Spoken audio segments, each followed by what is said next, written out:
July 1st on the Just Baseball show. Isn't it Canada Day? Is Canada Day July 1 or is it August 1? I didn't know they had a day in It's a July. thing. The Blue Jays It's wear like just special 3 days jerseys. before the 4th of July. I think so. Yeah, it's a Oh, Canada Day. nice. I think it celebrates their independence. What would they? Was it England? Was it France? We're off to a rip Peter's the roaring history start. buff. We should be asking him. He's the history buff because he sees one Instagram post and says, "This is going to be the last No, word it's tomorrow." it's YouTube or Netflix documentaries. Don't undersell my guy. Really? It's YouTube? Yeah, most I think it's more Netflix docs. Congrats to him on getting engaged again, by the way. Again, yes, very happy Hey, for him. it's the Just Baseball show. Jack Aram, we have a great guest today. Bill Hezel is the Marlins director of pitching. You'll hear from him. I also have a last word that didn't come from YouTube or a Netflix documentary that I will give you after the fact. But this was a fascinating conversation with Bill Hezel. And this is a guy that, I've caught on field before Marlins games a couple of times this year and asked him player specific questions. When Ryan Weathers was throwing his live ABs, getting ready to return from that flexor issue that he had at the beginning of the year, I was asking him about Ryan Weathers and the four seam fastball. And that guy got to a level with four seam fastballs and the nitty gritty that I really haven't gotten to with other people in the industry. And I wanted you guys to experience that. The Marlins have really smart minds spearheading not only their hitting department, but their pitching department as well. And we got the director on. What'd you take away from this Bill Hezel conversation? I mean, a bunch of things. Well, the thing that stuck with me the most is that they've got like a stable of arms in the DSL ready to throw like 100 and who are touching upper 90s at like 17 years old. But one of them is 16, Kevin DeFrank. But no, on top of that, I think it's having just followed the Marlins for my most of my life now, man. Like they have not had, and the thing that was really refreshing to hear was like they have not really had continuity from top to bottom. And whether you're gonna fully buy into everything they're doing or not, that is totally up to you. But at least whatever they're doing is streamlined from top to bottom, from the big leagues all the way down, to the DSL, as he alluded to, which I think is so important to even give whatever your philosophy is and your approach is the proper chance to actually work. And that's what I'm very excited about, is because again, I've not only followed the organization for a long time, I know people that have been involved in it, and there hasn't been in the past that cohesion from top to bottom. And that I think should be exciting for Marlins fans. And I think you're seeing the results pitching wise with arms that they've been able to pop up here and there. But I think that was the big part. Is like you asked right off the top, what's the biggest difference between pitching coach and director of pitching? And I think he really led into that whole aspect of things, which is making sure that everybody's on the same page, that all the coaches Yeah. are preaching the same thing, so that when our players get to the big leagues, they're not like, well, what's all this new information? Right. And that's how things were going in the past. Well, yeah, but Bill Hezel, I mean, this is a very, very bright pitching mind with an organization that is really on the come. When you look at the overall talent at the major league level, at the minor league level as well, and I'm so excited to see how this thing blossoms. And we also talk about just pitching in the macro, league wide, how it's changed over the last half decade to a decade. The Marlins are throwing, I think, 38% fastballs in the major league level. That is far and away the lowest fastball percentage in Major League Baseball. Why? Why are they doing that? Why are the minor league teams following suit? How is that fared for them? Spoiler alert, the answer is pretty darn good. Like they're limiting damage against their non fastballs and against their fastballs by masking their fastballs. So we talk about pitching in the macro. And if you're fascinated by the development of pitching over the last 10 years, and I know that a lot of you are, right? We talk about this being an explosion based game now. It is a game built on velocity and spin. This is a guy that cut his teeth at Driveline and really transformed his coaching career at Driveline before hopping in Anaheim and then getting to Miami as the director of pitching. So, yes, it's Marlins centered, but really we spend the bulk of the time on how pitching has changed over the last handful of years, and I found that fascinating.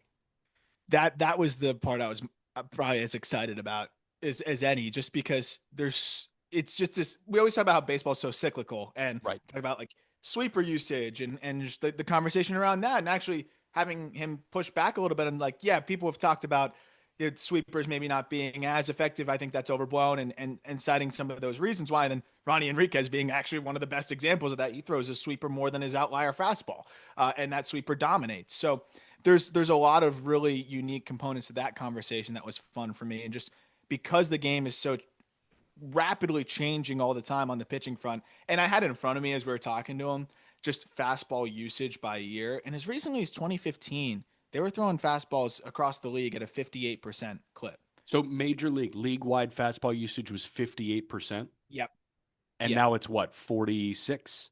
If that, yeah, right around there. While the velocity is increasing from 92 to 94, pushing higher than that. So you're seeing them throwing harder, but they're still being thrown less. So just being able to have the context of a guy that's helping, build arsenals and work with these arms to figure out how they're going to be most effective, be able to add some color as to why we see those trends and how that maybe is being factored into the Marlins decision making Yeah. from top to bottom, I thought was really fascinating. So, Fish Fam, we up. This is a great interview for you, but for 29 other fan bases, this is also a fascinating conversation that I think that you will greatly enjoy. You will hear that in a moment, but before that, I want to tell you about our friends at Ethos Life Insurance. Unfortunately, when you lose someone close to you, you probably can't help but think about the future, right? Would your family be prepared financially if anything were to happen to you? With life insurance from Ethos, your family is protected. Ethos is an online platform that makes getting life insurance fast and easy to protect your family's future in minutes, not months. There's no complicated process, and it's 100% online. There's no medical exam required. You just answer a few health questions. Get a quote in as little as 10 minutes. You can get same day coverage without ever leaving your house. Customize a rate that fits your budget. You can get up to $3 million annually in coverage. Some policies as low as $2 a day billed monthly. Protect your family with life insurance from Ethos. Get your free quote at ethos.com/justbaseball. That's ethos, ethos.com/justbaseball. Now, time for the Marlins director of pitching, Bill Hezel. Bill Hezel is the Marlins director of pitching. He joins us now. Bill, thank you so much for taking the time. This is a joy. I've had a good time chatting with you on field just about overall pitching philosophy and how the Marlins are kind of pushing the envelope on that front. So I'm excited to bring this conversation onto a hot mic. I know it has been a chaotic year for you to this point, I'm sure, but we appreciate you taking about half an hour for us. Yeah, of course. Thanks for having me, guys.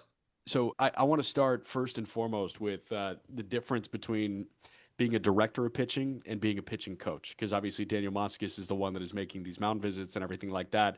You are at approximately half the games for the Miami Marlins, and then you're bouncing around the affiliates as well. What separates your role as a director of pitching from a typical pitching coach's job? I think more so coaching the coaches is a big part of it. Certainly trying to, make all of our coaches better, make their job easier, make sure they can work really efficiently and impact players every single day. And then for the most part, it's really just um, kind of instilling the philosophy and making sure there's synergy, from the big leagues all the way down to the DR. So it's really just making sure that, philosophically we're well aligned, top to bottom in the org. The strategy we're implementing goes all the way down, and yeah, it's mostly about that. That was actually going to be my first question because it seems like with the organizations that do it best, whether it be on the hitting side, pitching side, both have that streamline and have this consistent messaging from top to bottom. Well, when the Marlins have made this shift, of course, and brought you in and brought all these other folks in that have the background and experience, but it's also going to be a refreshing and different perspective, maybe than what was going on in years prior. What was that process like of streamlining that? Because I imagine it doesn't happen overnight. And how do you guys feel like where you're at now from getting that process maybe going from top to bottom, as you mentioned, from the big leagues all the way to the DSL? Yeah, well, you kind of hinted at it. I mean, it starts really, and the foundation is mostly around the messaging and making sure that the messaging is consistent, that the messaging is concise, that it revolves around a common language, and that whether we're speaking to players in the DSL or whether we're speaking to players in the big leagues, that we're using the same language, that the messaging is just hammered into them, and that the core philosophy. Of the pitching department is just felt throughout the entire organization. So it starts really just with like, you know, really, really good communication and making sure that we're just hammering guys over the head with the messaging that we need to. I'm sure your background will, kind of show us where the messaging will come from. And you can start the timeline as early as you want, from when you were born, when you graduated college. I don't care where you start, but how did you get to this position as the Marlins director of pitching? Yeah, I'll try to keep it, somewhat brief because it's a bit of a windy road. But obviously, I played in college. So I played 2 years at Lehigh University in Pennsylvania. Played 2 years at East Stroudsburg University. Was okay, wasn't very good. Kind of just decided that I wanted to stay connected to the game, give back to the game a little bit.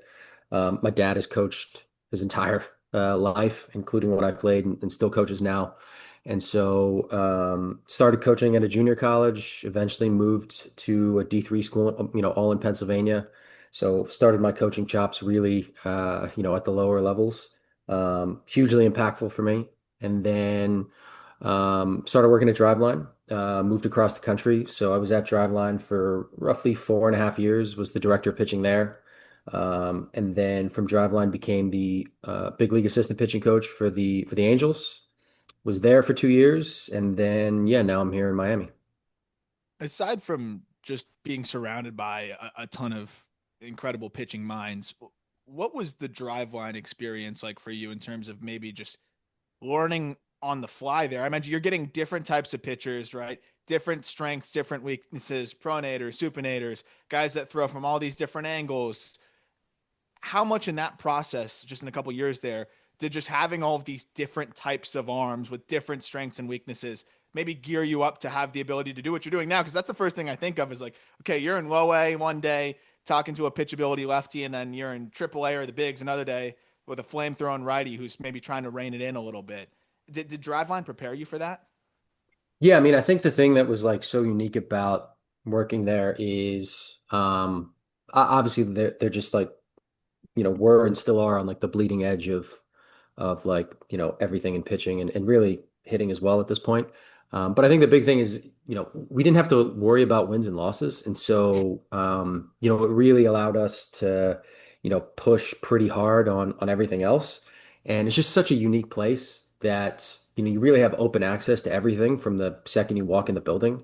And so if you just have an appetite for learning, they just hand everything to you, and you have the opportunity to just dig into a massive data set of pitchers and hitters. And yeah, I mean, I was told one of the pitches to convincing me to take the job was that I would learn more about pitching in 6 months than I had in the previous 6 years. Hmm. And man, I like couldn't have been more truthful. It was just like probably the single most important experience in baseball for me. So yeah, can't speak highly enough of how great a place that is, and how much you learn there. What were some of those things that were at your disposal that weren't previously? Because obviously, jumping from the college ranks and the lower level ranks to a place like Driveline, it's going to feel like you're going from a kiddie pool to the Atlantic Ocean. But Yeah. was it the sensors? What jumps out about the Driveline experience that made that a crash course in the best way for you? I think it's one, the massive data set that they have, right? So they've got, hundreds of athletes that they've run through there, thousands at this point that they've collected biomech data on, all kinds of data on. So obviously you have access to all of that. But for me, I think one of the biggest things was just to be able to then go apply it in, an actual environment to athletes. Like, being at a D3 and a JUCO, I don't have access to TrackMan. We can't afford a Rapsodo. So Right. even something as simple as like, pitch metrics. I can, I spend an enormous amount of time reading about different things on fan graphs, on hardball times, looking through Savant, all these different things. That's a totally different thing to then be able to, like, the first weekend I'm employed there, just set up the camera myself and just rip 100 balls on TrackMan with the edger running, and being able to like run experiments on myself, and then taking all that and being able to apply it to an athlete. So I think it was a combination of just what they've already collected and then the opportunity to like actually apply some of these things in a training environment with youth athletes all the way up to like Cy Young winners. Yeah. And now joining a Marlins org where again I think that the focus has been that infrastructure and having more availability to those metrics and information. And I mean even just I've talked about this on the show a few times, but being down here in South Florida, one of my favorite things, and I know Jack's now since he's got the job, is we love to just walk around the backfields and just see what's going on, whether you're getting live AB, seeing guys getting their work in. And the most palpable shift has just been the technology that's available and the players that are actually looking at it and breaking it down and have a coach to go over all of those things with them. But what I've always been fascinated by is the gap between, okay, we still big step one, get all of this information. That's great. It costs money. It takes an effort. You need the employees that actually can organize it and then liaison it to the players. But then step two is being able to liaison that to the players. How big of a hurdle is that sometimes? Because you have players from all different backgrounds, some that maybe are even more analytically driven, some who maybe grew up playing in an area where they didn't have any of that information. It was see ball, hit ball, or just throw, and that's what it is. How has that process maybe changed over the last year or so with the Marlins as well? And maybe how much easier has it been? What's been the biggest hurdle to really, you take just athletes who've probably skated on natural ability their whole lives, and it's like, okay, I want you to understand these like advanced physics components at points. So how does that Yeah. all go? I think honestly, that's probably one of the biggest skills you acquire at Driveline. And at a place like that, there's other great facilities as well, but you learn how to explain really complex topics in a very simple way. So it's not just digestible for the player, but it has to be actionable. If they can't weaponize any of those insights, then those things are useless. And so I think that's the thing that you learn the most about, and that's the thing that I tried to focus on is how can I communicate these really complex things to players and coaches. And so I do think it's an acquired skill, and that's something that we're trying to push all of our coaches in the org to be better at, and they are. But I think when you're talking about players, I think it really just comes down to like they want to get better. And so generally, if you're coming from a place uh, of like love, respect, compassion. You're telling them the truth, but you're also giving them avenues to improve. And you're trying to communicate to them that, hey, this information is going to help you do A, B, and C. Then they're much more open to it. But then I think it also requires, it's really hard to break down these complex things into, simple, actionable bits and pieces if you don't know them really, really well. So, a lot of it comes from just like, a ton of self-education, continuing education with the coaches, creating tools and apps and, ways to visualize these things that make it, much simpler to communicate to the players. And so I think it starts there. I will say, being on the inside of this and chatting with two guys in particular, they jump out to me about their pitching maturation this offseason. And I know two guys that the Marlins are incredibly excited about. And unfortunately, they're both on the shelf for an extended period of time.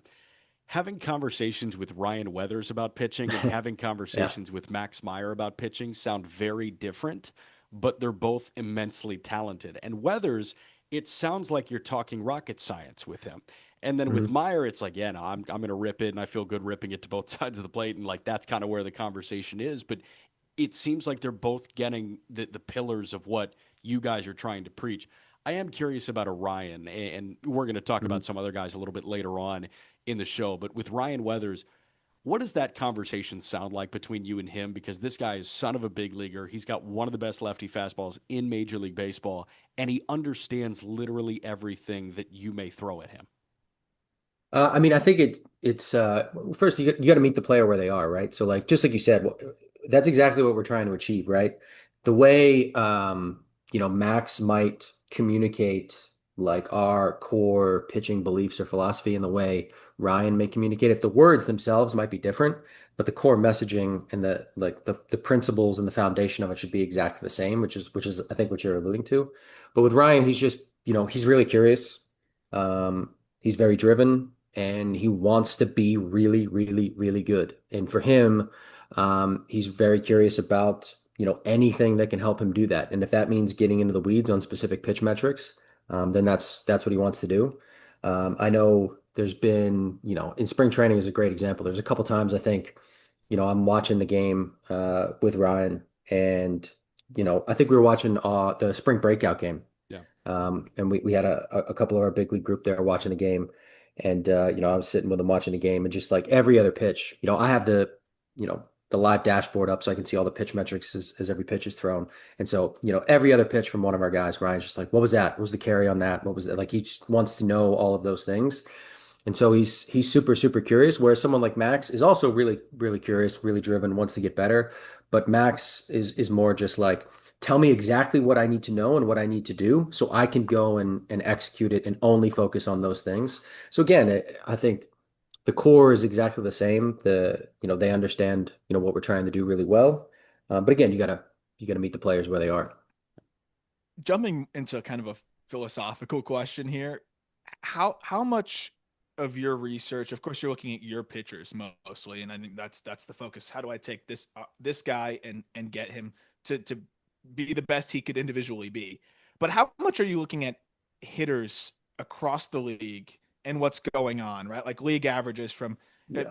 chase rates, contact rates, how they're faring against certain pitch types, what hitters are doing, because the game is always so rapidly changing and hitters are so quickly adjusting to things. And how much are you guys looking at what's going on in the league across the board offensively? And then how much does that end up applying to what you guys end up, you know, going into philosophy wise?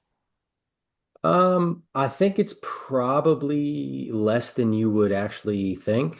Not to say that we're completely agnostic to that, but I think our focus, especially this year, and has really just been around what are our strengths? What are our players' strengths? And we want to leverage them over everything. Something that we talk about, quite a bit with our players is just to like, I don't like if you have to choose like it's strengths over everything. That like sequencing, tricking the hitter, setting a hitter up, all these different, all of that should like take a back seat to whatever your strengths are. So I think that's mostly been our focus is, what are our strengths? Let's, smash guys with those. In terms of, philosophically, at a larger scale, I think, yeah, I mean, you look at, I don't know, I think fastball usage has gone down, each of the last like 10 years. So you are looking at things like that. I think hitters are just getting better. They're training more intelligently. You've got things like traject. So hitters are just getting better. I think, you know, it's not rocket science. You can see that fastballs get hit. Fastballs get hit pretty hard. Fastballs take a lot of damage. And so the way the league is adjusted has been to throw less of them. Yep. There was a time where high carry, four seams at the top, uh, you know, destroyed a lot of hitters, and now they're just training that better. They understand how to Yeah. cover that pitch, and so you've seen sinkers come back, right? Again, all things that I think all three of us notice. So we're definitely paying attention to those things and trying to like stay ahead of those trends. But I think for us, it really just falls back on like what are each one of our guys' strengths? We are going to absolutely crush hitters with those strengths over everything else.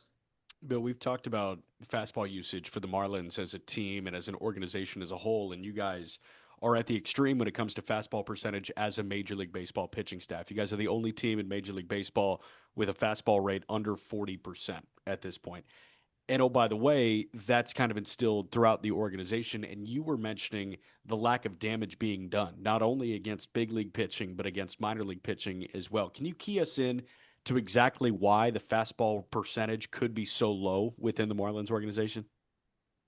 Yeah, I think it ties into what we were just talking about, right? Yeah. We want to identify what each guy's strength is, and we want to hammer that. And I think, philosophically, we still want to use fastballs, and we want fastballs to be a weapon. But I mean, it still comes down to just throwing your best pitches more, whatever those are. And for a lot of players in our org, but just around the league, I think you know their best stuff is often not a fastball. Like I said, I think. Fastballs just take a lot of damage, and we're trying to avoid damage. I think we're certainly not trying to like avoid fastballs, but our approach is mostly to optimize usage based on the quality of your stuff, and so that's what we're trying to do in the minor leagues. We've taken very little damage in terms of slug, extra base, anybody you look at it on fastballs and non-fastballs. And so I think largely the approach has been fairly successful there. Um, and yeah, I think high stuff fastballs still remain important. And if you have, a really good fastball, we definitely throw it, throughout the count. But I think, yeah, I mean, you look across the league, like I said, fastball usage continues to come down. And yeah, I don't want to say we're following the trend. I think we're looking at it more as, again, what is each guy's strength? And we're trying to hammer that. And if his strength is to use his fastball as a jab and use his other pitches as, uppercuts and hooks, then that's totally fine. And we just want to put guys in the best position to succeed. And any way we can help them optimize their usage, we want to do that. Those fastballs that are a hook for guys, and you Hmm. guys have some guys like that in the organization. Of course, there's guys like that in Major League Baseball. But to your point, they are a little bit fewer and far between because hitters have gotten so good at training for the top and even training for above average carry and velocity. Forget it. If you don't have the characteristics, guys are going to Yeah. catch up to it.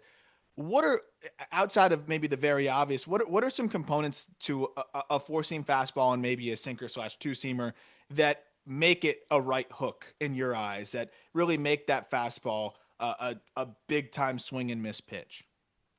Yeah, I mean, there's so many ways that a pitch can be unique. But obviously, when you're talking about fastballs, I mean, look, I think, you know, velocity is still probably king.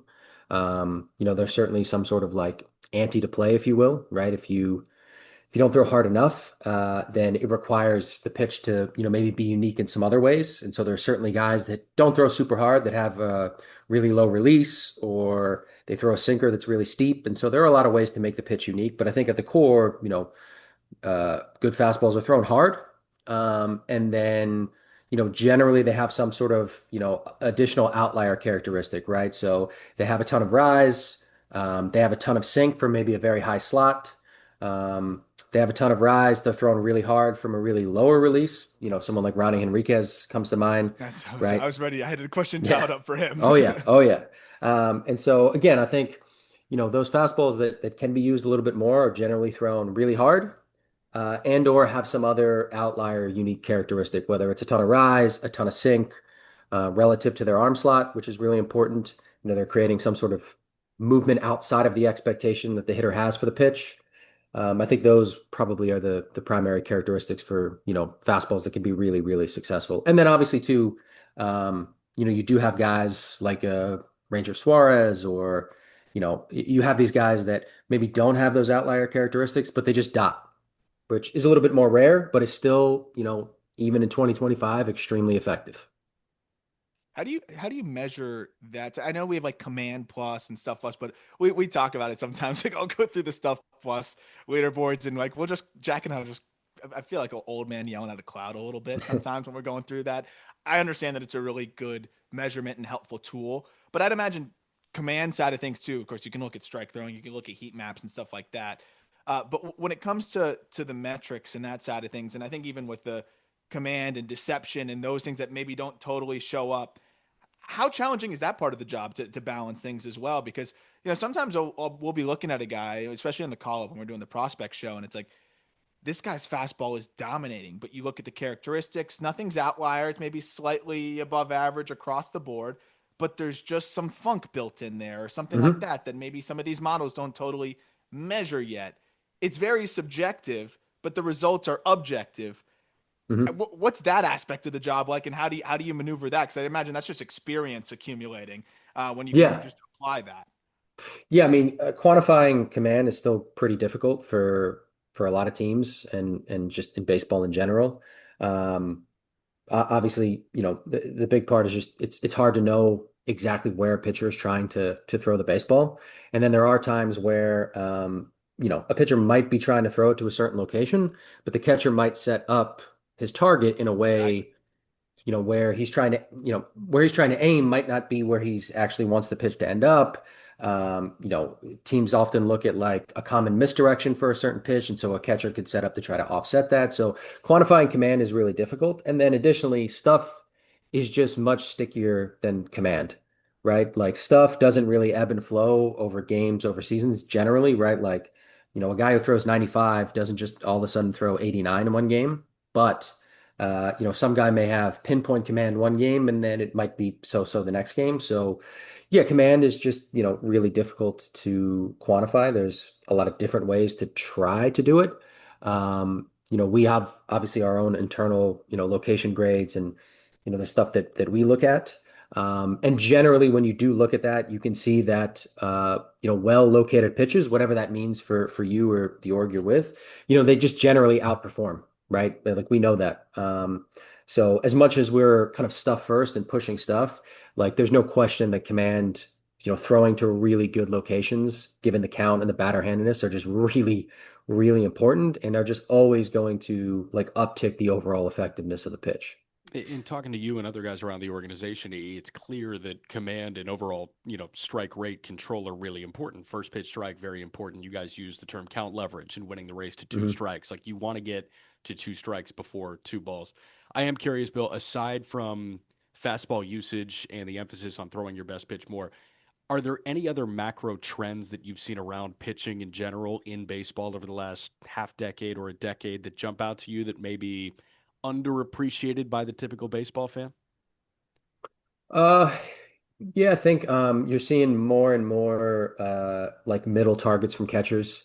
If you watch a lot of games, different teams have different philosophies there, but I think one of the ways teams try to, I'll sometimes say hack command or, improve the ability to get in the zone is to just be, much more passive with the targets, right? So you see a lot of teams that'll do middle targets, that'll do middle targets before two strikes.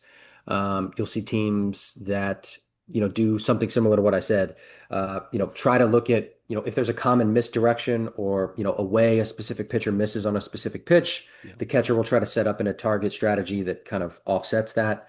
And so I think you're seeing, especially with, more biomech data and better catcher targeting stuff, you're seeing teams try to leverage catcher targets as a way to both steal strikes, get a guy in zone more, get more chase. So I think over the last couple of years, teams have really tried different strategies with their catcher targeting stuff. Um, and then I think for us, we just try to, simplify the approach as much as possible. You mentioned race to 2K and our count leverage stuff. I mean, for us, that's the name of the game, top to bottom, is we want to get the two strikes as fast as possible. And then when we get the two strikes, we are trying to punch guys out. Like we're not going for weak contact. Uh, we're That's not what we're trying to do, right? We're trying to get the two strikes as fast as we possibly can, and then punch the guy out as quickly as we can. Gotcha. Building on the trends conversation, I think one of the most overused, and I'm sure you must have been exhausted of it, is just the sweeper conversation. Over the Yeah. last couple of years, it's just like it's not that serious whether it's a slider or a sweeper. Like it's just more the designations help those guys. But obviously, you saw an uptick in sliders or whatever you want to call it, or sweepers that with a lot of horizontal, not a lot of vertical. You saw a lot of that start to take over the league. But then we also saw that it's a very or at least somewhat of a wide platoon pitch, right? Where hitters Mhm. of opposite handedness oftentimes would fare a little bit better against that pitch. So maybe we saw the usage cut down a little bit there. Anecdotally, and I'm curious what you think about this. I feel like we've seen gyro sliders continue to tick up more and more as the years have progressed, and of course, spectrum there too, right? You could have a swerve breaking ball, some is a little bit more gyro, whatever it may be. Is there a specific breaking ball type that you feel like has kind of had that sweeper ascension maybe over the last couple years? And if not, is there one that you could see teams just continuing to get behind? And even if that there's no answer to that one, the third part would be, what do you think is the process of that happening where a pitch just kind of becomes in vogue? Yeah. I mean, I think that happens with like, well, first I'll say that I think some of the, you know, downplaying of sweepers' effectiveness over the last like year or two is probably pretty overblown. I mean, that pitch is still really good, Yeah. especially, to same-handed batters. It's still really, really good. But I think where some of that came from is just, as stuff models became more prevalent in the public, obviously, teams have their own internal stuff. But with the rise of just pitch models in general, sweepers generally ended up being graded really, really well, especially, early on as stuff models became public. And so you just saw a ton of players, chasing stuff and that pitch grading really well. And those pitches do still grade really well for the most part. I think why you're seeing smaller breakers come back is because teams are just realizing that you know, there's the opportunity to have a bridge pitch, right? And so like if you have a bigger sweeping breaking ball, you can bridge that with like a cutter or a smaller breaker. I think for us, and I think, it's not a secret, you can see it across the league. To me, if you were to ask me like what breaking ball I would want guys to throw, or it would be all of them. All of them. More is just better. Yeah. I think like, you've there's a lot of teams that have done this, but if you look, in the big leagues, but especially in the minors, we generally try to widen our guys' arsenals quite a bit. And so for us, multiple breaking balls is a bit of a priority. I tell our coaches all the time, we're looking to add, we're not looking to delete. You need to have a good reason to delete a pitch. You don't need to delete a pitch if you're going to add a pitch, right? There's nothing wrong with having a wider arsenal. And so I think what you're seeing now is the prevalence of multiple breaking balls. If you look at in the big leagues, in the minors, a lot of starters, even relievers, have wider arsenals. You've seen a lot of pitchers, including like, Garrett Cole, I think last year is, there's a handful of guys that have just like added pitches that you maybe wouldn't even think, right? Like Garrett Cole adding a sinker, right? Some of these other guys adding a cutter, some of these guys just like randomly changing their usage. All of it is to just continue to be random and to, try to keep the hitter off their toes or on their toes and like, make game planning against them really, really hard. So for us, we're just trying to, create wide arsenals. Um, and, you'll find a lot of our guys throw multiple breaking balls, and that's, kind of by design. I was with AJ Ramos in San Francisco, and we were talking about Logan Webb's four seam that he added, and it's like, okay, that's a whiff pitch at the top of the zone out of nowhere, and you think of that guy as a sinker slider guy, and then all of a sudden he buzzes a fastball at the top. A couple of player questions for you, Bill.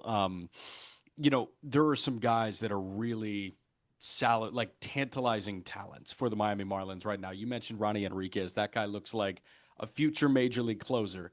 Edward Cabrera is throwing the ball as well as he has in the entirety of his major league career. Yuri Perez, you guys have to be over the moon to get your hands on him. And now that he's back from Tommy John surgery, just molding that guy into what could be one of the best pitchers in baseball. Who jumps out to you in your department in terms of we love being hands on with this guy at the major league level? Man, I think there's a handful of guys, but I think you think of some guys to me that have made a significant jump, just like looking at our internal stuff, like our internal grades, and then just obviously the impact that they've made on the big league club. I mean, I can't speak highly enough of Gibson. Cade, like I think before in spring training, I don't think anybody would have thought that Cade Gibson would have a sub 2 in the big leagues for us. And, just the amount of improvement that he's made over the course of a year is just like pretty insane.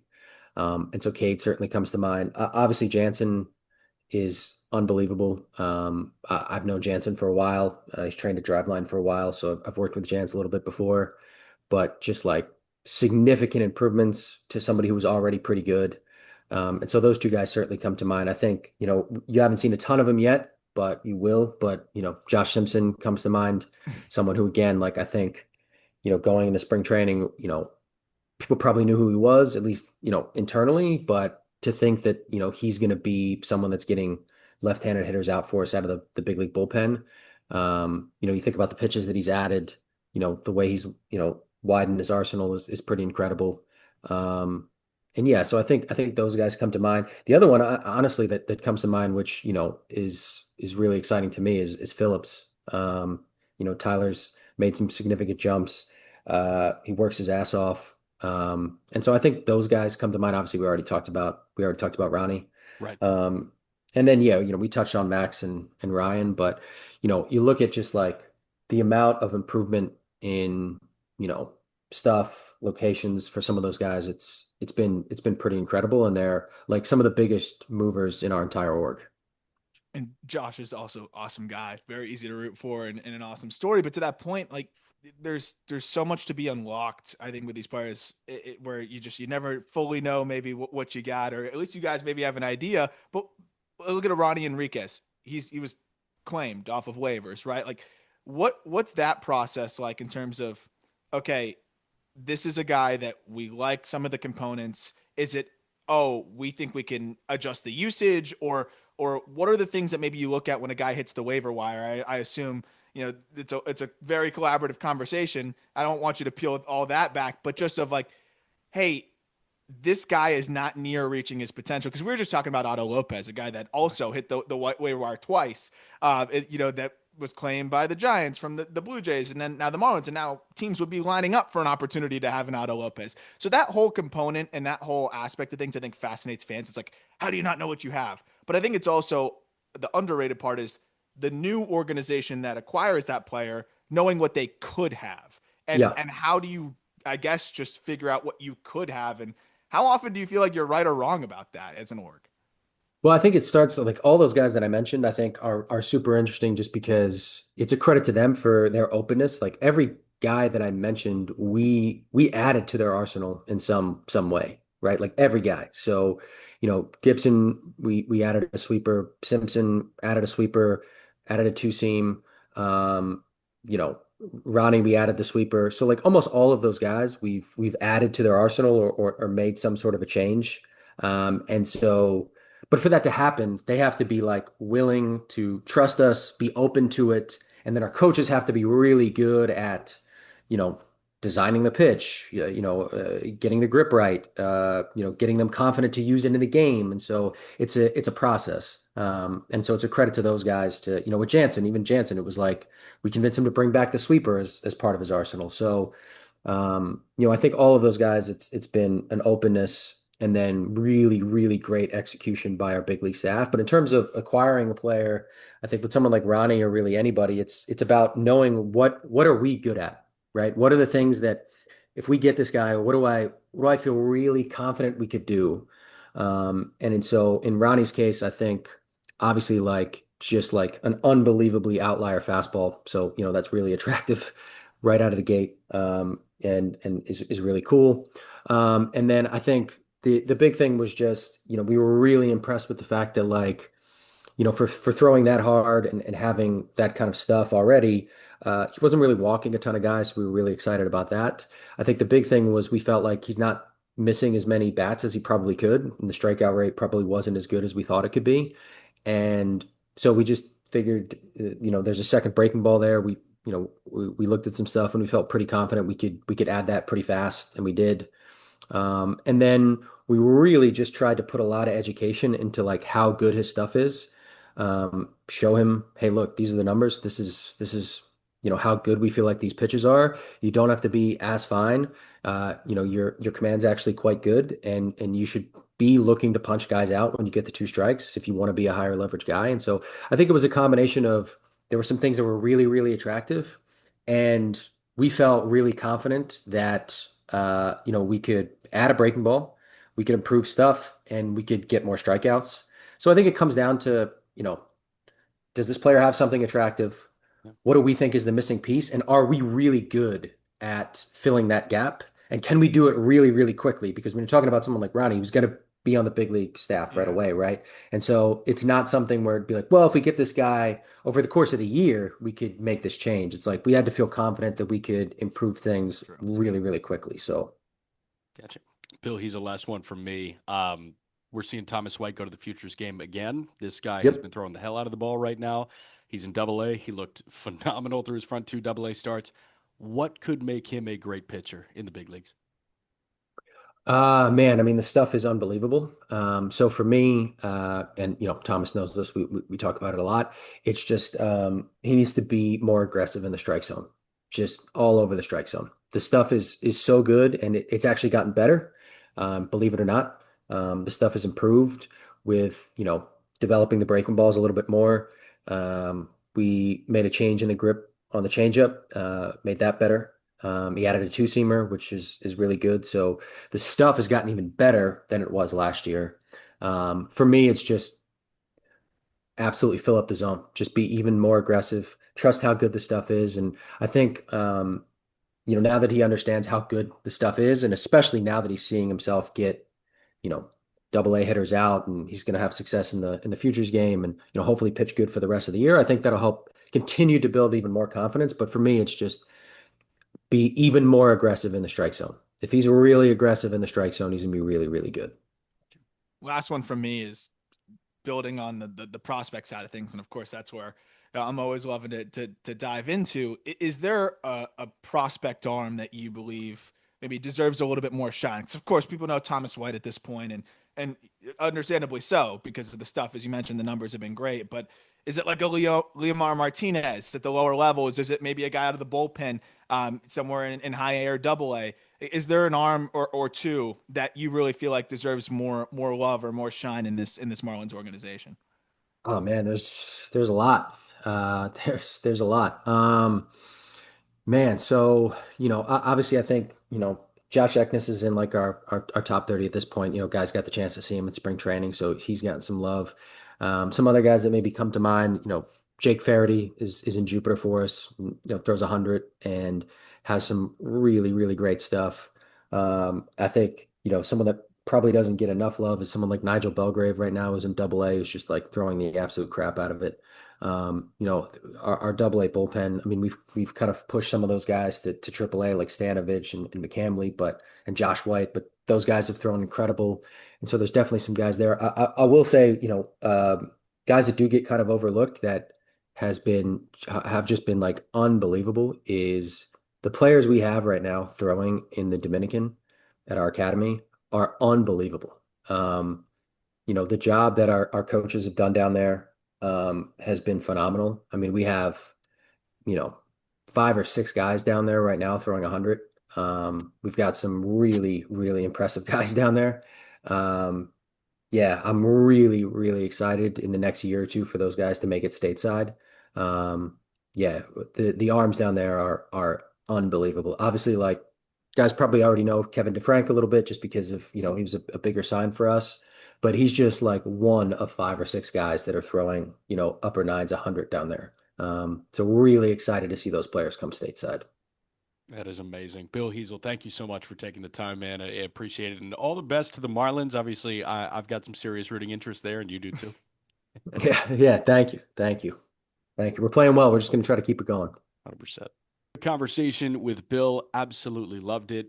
I do have a last word to wrap us up. And by the way, we recorded this show and this intro before Burns and Crochet. It ties in Mhm. perfectly to what we were just talking about with Bill watching Chase Burns and Garrett Crochet in Red Sox. But my last word, self-driving cars are freaking awesome. I had You my first, Waymoed, I saw yeah, that.